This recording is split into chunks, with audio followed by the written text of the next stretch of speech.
Hey guys, welcome back to the video. Today I'm going to be showing you how to download free fonts online so you could use them however you want. So, get into your major web browser and type in defont.com. I'm going to leave a link in the description down below so you can get into it easily. So, of course, where there are themes, new fonts, and etc., but we're not going to get into that. There are three ways to search a font.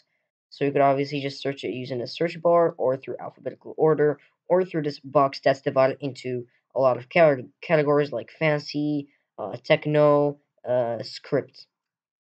One other thing I'm going to add is that this is available for Windows Vista 7, no, Windows Vista, Windows 7, Windows 8, and Windows 10, and Mac OS 10. So it's still not available for Windows 11, but maybe in 5 or months or maybe a year even.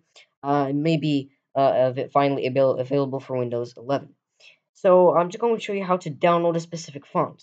So I'm just going to refresh the page very quickly. Alright, so we're going to scroll to our recently added fonts. So these are the ones that have just been added by by specific author. So it's telling you the name of the font and the name of the author. So obviously, I'm just going to scroll down to one of these. I'm just going to select one of them.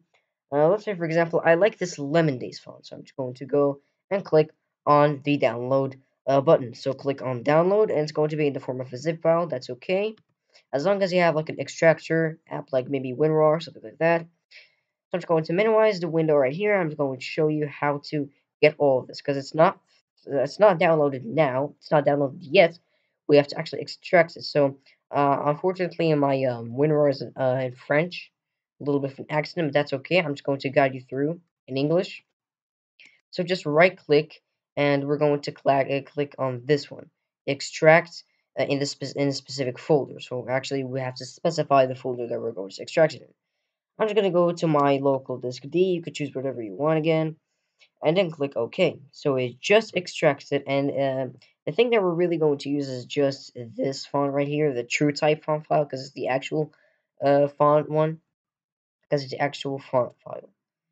So let's just go right here to the local disk D, and here it is. So it's going to obviously have a little image right here and some other things, but the main thing that we're going to use is one of these. So I'm just going to check if one of these is a true type. Yeah, there it is. So this is the one that we're actually supposed to use, a true type font file. So let's just double click on it and click install. So it's now installing Lemon Days. Now the best way to test if a font is actually downloaded, I'm just going to go to Word 2013 right here. Very easily, I'm just going to get you a quick little font so I can show you that yes, it has been fully downloaded. So what you want to do is obviously go right here to the font drop down menu right here and just type in the name of the font that you just downloaded. So Lemon Days, for example, Lemon Days right here. Here it is. And it has just been downloaded. So I'm just going to type in test. I'm going to increase the font size to 72 so I can show you. There it is. So just like what the website promised. So I'm just going to type in Lemon Days, just like the website. Here it is, Lemon Days, and here it is again. So this is how you could download a font for free without paying, without anything. Hopefully this video has been helpful for you. Hopefully you downloaded a quick font that you enjoyed, and thank you for watching.